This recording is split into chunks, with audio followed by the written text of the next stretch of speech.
Kapuso pila naman ka mga driver kag konduktor sa modernized PUJs sa Bacol City nagakabalaka nga mawadaan sa palangabuhian pananglitan butungo na sang bangkong ilang units yari nagarat sa nangablita. May yara lang sang isa ka semana ang mga kooperatiba para isettle ang balayran sa bangko. Kung hindi matigayon, masobra 300 sa 600 ka modernized PUJs ang mauntat na sa pag-operate sa syudad. Ang Passenger Assistance Officer niya si Judy, nagalibog ang ulo kung anong madangatan sa lima ka mga kabataan nga nag-eskwela. Ginahimo man mo ng tanan nga para makaginansya kami nga makabuhay sa mga pamilya ti wala gid kami mahimo. Yawan gid kami sa traditional nga koloro.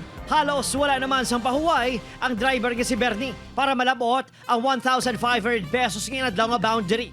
Bangod sa mahal nga presyo sa gatong, masami 600 pesos na lang ang nabilin sa ginansya para sa pamilya. Tungaon pa ini sang kaupod nga pau.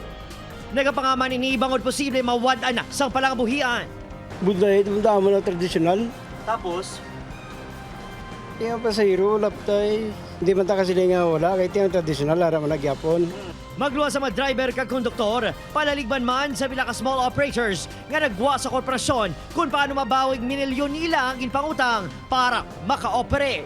Dako-dako, gid. Ginin prinda kong duta mo para nga naayo ko sa boss prindang duta para i-finance. Kaya nga po yung iban, ginakulang.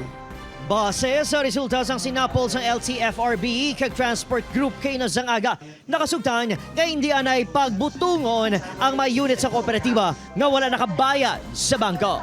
I met the financing companies yesterday, and we agreed na no touch muna yung mga medyo past due na, kasi we explained to them.